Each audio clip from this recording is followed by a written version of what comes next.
Well, hi guys, welcome back to the channel and our overland truck build, where we attempt to turn this and this into our dream overland home.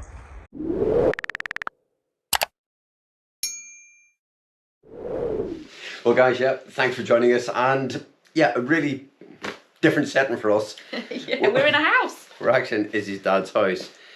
And this is reality right now for us, which is great because obviously it allows us to live here whilst we're doing the build, and because actually we've sold our truck, we've sold our little Tonka. Mixed feelings. Yeah, very much so, and she was sold really quickly in the end, only on the market for 5 days. We still have her. She's in storage until the guy comes down to pick it up, but it's a done deal. It doesn't feel right to film in her. She's not home anymore, all our stuff's taken out, and yeah. Mixed feelings. Yeah, but this is going to be it for the next at least 6, 7, 8, maybe 9 months, less if Phil has his way. Yeah, I mean, it's been a really fragmented couple of weeks. In fact, just before I get on to the build, I just want to say a big thank you. On the back of the last video, lots of people saying welcome back, we've missed you, and that feels really good because I didn't realise I had 2 very intense years of trying to get a video out every Sunday, and there is pressure, particularly when you're trying to film in that style where you're always moving, you don't actually know what the content's going to be. Sitting down doing this sort of thing, by comparison, is dead easy. Yeah. Equally, to anybody that's contacted us with advice on Facebook or Instagram or ideas or things they've done with their own truck, thank you, because all of that stuff is amazing for us, really helpful. Yeah, so it's sort of given me a little bit of a injection of enthusiasm, really, to sort of pick up the camera again and do a little bit more. So thank you. Glasses back on because you know I'm blind. But it's been a really fragmented couple of weeks actually, and it's been, although we have made progress, it has been a little bit slow and bitty, little bits here and there. And because our fabricators have lots of other work on. Their sort of work has really picked up, and so they've I suppose prioritised that, and so although I've sort of still been able to sort of progress and there's been little bits happening, yeah, it has been maybe a little bit slower than I would like. And so yeah, if you're sort of in a build or you've done a build and you've been in that situation, you'll sort of get it. So with the best will in the world, and because you're always trying to work out your timeline, and you get these unforeseens. So it has progressed. So here we go. Here's a couple of things. We're still, I think, just in terms of timeline, we're still on target to where we wanted to be. We've just lost a bit of the fat that we thought we had in the system. Yeah. That's gone now, so we need to be really on it. Yeah, and things do take longer than you expect. So the subframe, it was sort of 95% complete, and it is still 95% complete. But that last little bit, which is the drilling of holes to facilitate the platform, the tool bins, making sure there's no impingements, making sure that actually, you know, when it does come back from the galvanizers, that we're not having to drill holes and then weld and sort of fabricate onto that finished galvanized subframe. And as you can imagine, fabricating a subframe, a platform and steps and other tool bins, that takes time. And so before the subframe goes off, we just want to make sure that that's been done correctly, I suppose. You know, I've got this real thing, do it once, do it properly, you know, and you hate going back on work. I hate going back on work. So I'd rather it took a little bit longer. So I'm okay with it. I like the quality of the guy's work is superb. And it's all bespoke. So there is a little bit of head scratching. There is a little bit of, you know, if we put this there, is that going to impinge on that? And so working out, you know, so for example, the batteries. So we pulled the truck out this week, tested it. We got a good day because it has been really wet. And yeah, tested it to sort of have a look initially to see how that was going to perform, and it performed exceptionally well. I was really pleased. What were you testing it for? Well, the articulation in terms of impingements, just to sort of see how it would perform in terms of the flex. So it's obviously fixed at the rear, and so you can sort of see that gap, if you like, getting bigger the closer you get to the cab. I'm just, excuse me a minute, there's a meowing cat. I have to go and let it out. Okay, we're back. I turned the camera off there because we had animals and get in the way. But yeah, the testing. So we always knew the batteries in particular were going to be a sort of problem area. Where the habitation door is, we've got obviously the platform and the whole step arrangement, and that was then going to sort of sit quite low and impinge into the battery box. So that was an area that we knew was going to be a problem. The front outriggers are going to be trimmed slightly. Again, we knew that was going to be the case. But other than that, It's good. really happy with it. So I suppose the other big thing really in all of this is trying to sort of keep within all the regulations. So I've had to sort of dig into the VOSA regulations in terms of things like side impact protection, because one of the reasons for actually going with the tool bin option and the big fuel tank was to try and prevent the need to put in these side protection bars. I want to try and maximize the carrying space, if you like, because we have the weight capacity, and have a sort of a bank, if you like, a bank of tool bins and storage areas that obviously are sort of useful for carrying all our gear, keep all that weight sort of low down. And of course, it's all that sort of fabrication work that takes an awful lot of time. You've got to work. And in the sort of middle of that, we're sort of, that's what I'm saying in terms of the regulations, we're trying to sort of fabricate stuff that meets that legal requirement, but meets that sort of practical need as well. So, and all that takes time. Our springs have arrived as well, which is great. So these are the springs for the subframe connected to the chassis. Well, big day today.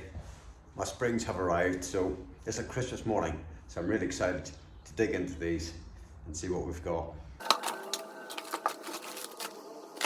So just before I head next door, I've laid the springs out on the floor here just to try and demonstrate what I mean by progressively sprung.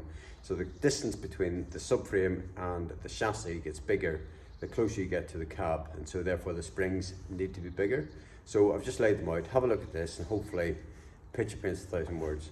So we haven't actually mounted those yet, so we need some rod. That's got to get threaded, so another little job. So yeah, that's what I mean, lots and lots of little jobs, very fragmented.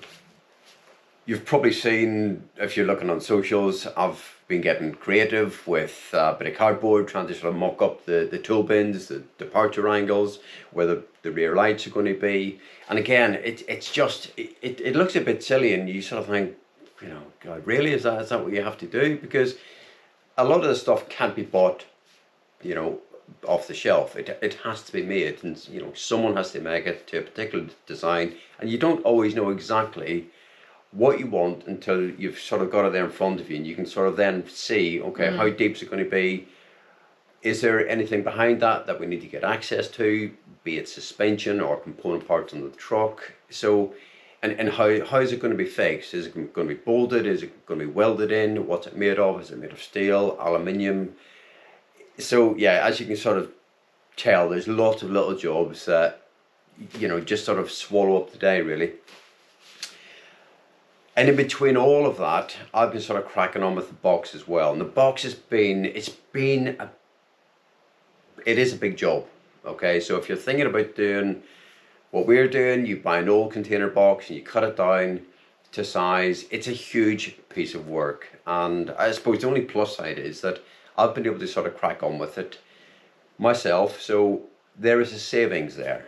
Huge savings. And that's really what it's about. It's obviously cheaper to buy a box like that in the first place.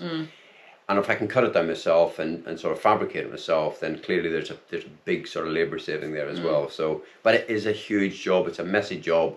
And just to sort of give you a flavour of it, have a look at this. Okay, new day with the box. And today's job really is to try and get off the aluminium trim, which is left and right of me. It's been put on with polyurethane adhesive, and it's an absolute bugger to get off. It really is incredibly strong. It's not designed to come off. I've got a little multi-tool to try and help me get it off. I've actually removed one little section already, which took me about 20 minutes. So a lot of work there. There's a couple of days work here, but I've got to remove that to enable me to get my saw in to make my second cut line. And we're going to remove 200 millimeters in order to drop the roof, and obviously it'll be stuck back in again. I've made that sound really quick and easy. It's not. There's about a week's work here. And so, yeah, let's get to it.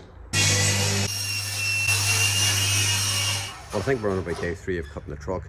I'm actually cutting a lot of aluminium today, and I'm just covered in aluminium shavings. It's a beautiful day here in Norfolk, which is making a big change because it's been so incredibly wet and cold and blustery. So I've got my coat on because I'm just covered in glass fibre and aluminium, but it's going okay. But I think by the time I'm finished, it's probably going to be about 7 days work on the truck in terms of cutting down, preparing, sort of cleaning out, making sure that the roof is prepped, I suppose, for dropping into position. So right, less talking, more doing. So yeah, you get the idea. It's a bit of a pain in the ass. Clearly I've got time. We're nowhere near sort of finished with that yet. Although it sort of looks like I'm nowhere finished, I've actually done all the cuts, pretty much. It's just a case of propping the roof up now, cleaning out the last few bits, taking the back off, and then dropping it down. He's making it sound easy, but actually it's really nice to see Phil during the day without him being covered in fiberglass and bits of foam, in his work gear, looking like a right mess, really.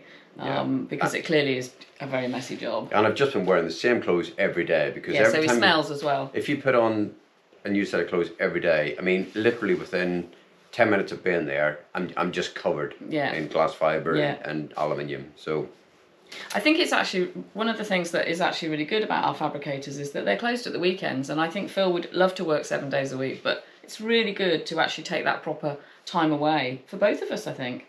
It's not. I would work 7 days a week. Yeah, all day. But there we go. I haven't done anything with the fuel tank because that's kind of part of that side impact protection. Okay, so this is the fuel tank. I know I mentioned it in the previous video. 600 litre tank, MAN tank. I'm just going to give it a clean up. It's actually going to go in and get painted at some point. But before we do that, we're just in the process of sorting out the bins and the whole sort of side protection thing. And this is actually going to act as side protection because it is so big and it's going to sit flush with the side of the truck. So, but for now, I'm going to get it off this trailer and just get it on a couple of bearers.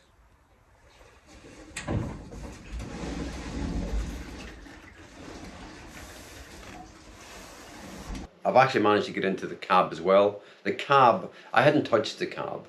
I mean, the cab, I think it was a working vehicle one day, sold, and I mean literally crisp packets, you know, old coffee cups, all the grime, you know, 15 years of grime. I mean, if you'd have seen under the mats, it's absolutely stinking, and still is really. Although I have sort of got in there with scrubbing brushes and bleach and given it a real sort of clean, but there's still more to do. It's pretty filthy. I think in time we would quite like to replace the seats. We do. So we won't have them reupholstered or anything. I think we'll just have well, probably not new seats because I think that really would bust the budget, but see what we can pick up. I mean, truck seats, really good electrically operated sort of truck seats. Yeah. You're talking about even second hand, 1,500-1,600 quid it's a lot used. of money. That's ridiculous. So you can sort of buy, you know, I'm talking with armrests and, you know, top of the range seats from an MAN truck, but you can actually buy good used seats for about sort of 500 or 600 quid. Yeah. So it probably isn't going to happen this year, but it could well sort of happen next year. We'll see how the budget is. So just, I suppose, moving on from the cab, because it leads quite nicely into what I've been working on, which is trying to source somebody that can come and fit a battery guard for us. We have a battery guard in Tonka, and it's great. It's basically just a little bit of kit that prevents your starter batteries, your truck starter batteries from dying. And trying to find somebody to fit one has almost been impossible. So we spoke to Battery Guard directly and said, can you recommend anybody? And they thought they could, and then they came back and said, well, no, there isn't anybody where you are, so we're in Norfolk. But we also need somebody to come and take out all the electrics that exist in the cab at the moment for the flashing lights on the top, for the weighing scales that were there, for the use of the crane. There's quite a few electrical components in there that we really would like to have removed. So some of the stuff I can do, but one of the things I'm a little bit cautious about, on the bunch of keys, there is a little immobilizer tab, and I am slightly concerned, but there's nowhere in the dash where you can see that. You can see where there's been an immobilizer fitted, so I'm thinking, I'm just being a little bit sort of cautious, and there's an awful lot of sort of after wiring, if you like. From the And it would be good to know if there is an immobiliser there, because then we don't need to fit another one. So really, if I suppose it's a bit of a shout out, if anybody knows of anybody in the Norfolk area, I think the difficulty that we're having is most big trucks, they're fleet trucks, and companies have their own guys to do this sort of work. Norfolk's a big county. We're sort of east of Norwich, so Norwich area. Yeah, if you know somebody that you think could do that work, please send them in our direction, or let us have details and we'll make contact. Yeah. I've also been looking at kitchen supplies, so we've decided, I think, to go down the route of having all the cabinetry made. We were going to build it ourselves, but we don't have the tools. Two, I think, incredibly time consuming, and we're trying to weigh up time versus money at the moment.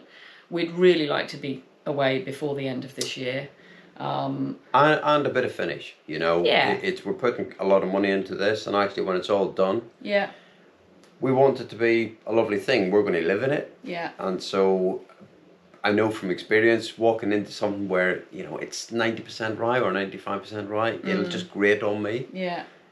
So yeah, we are looking at it, and the cost saving from doing it ourselves versus time and so on, I think it's worth exploring this option. Absolutely. We've had one quote in which we think is a little bit high, so we're sort of looking around. We'd like to have it done locally.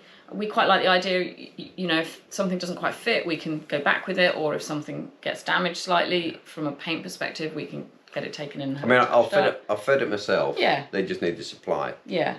So that's really what I've been doing my time, as well as obviously running the business and cooking every night, and generally, you know, ironing and housework and really. Blah, blah, blah. Really. I can't. When was the last time we used an iron? I can't remember. No. So yeah, we'll put up on screen a little pie chart so you can see a percentage breakdown of the budget costs, and you just get an idea of where the money really goes, and most of it gets spent before you even can step into the vehicle. Yeah, it's really difficult actually. I thought, you know, when we talked about sort of explaining the budget and sort of being really open and honest as we go, it's all over the place. It is. Because you know, we put a deposit down for the slot for the windows, and then you've got to wait obviously a couple of months, and then you've got lots of little sort of bitty, you know, component parts, and then you've got obviously ongoing sort of fabrication costs, some tooling costs, but then we'll claw some of that back because I'll sell the tools. So it's, you know, I needed a saw, for example. So our fabricators, they have more saws than you can shake a stick at. They didn't have a portable big saw, like a 270mm saw. They didn't have one. So I couldn't find anywhere locally to hire one, so I ended up buying one. So you're talking a few £100 for a saw. Then I needed a particular blade, so the blade was another 70 quid. And you suddenly are thinking, okay, this was not really in the sort of budget. No. And so obviously, you know, once I've used the saw, we'll obviously resell it. You're not going to get your money back. So there's that sort of thing happening in the background as well. Yeah. So but I think that's almost I think that's it. probably, yeah. It feels like not a lot's happened, but when we sit and talk about it, but it feels to us like it's a constant stream of research and discussion and planning and doing, and it's quite draining actually. Yeah, it's quite intense. I must admit, I'm not very good when I have a slow day or I'm tired. I do get a bit grumpy. I must admit, I do get a bit grumpy. Do you know, I hadn't noticed that. And I just get annoyed because I just want to work at pace. I just want Phil wants to go at 100 miles an hour all the time, and if he can't, he gets cross. Yeah, it is a full-on process, and yeah, like I said in the last video, if you've done a build like this yourself, you'll totally get it. It's quite involving. Yeah. So anyway, enough waffle. Yep. Love to hear your thoughts as always. As always, leave us a comment. Yeah. And of course, we'll see you next time. Take care, guys. Bye for now. Bye.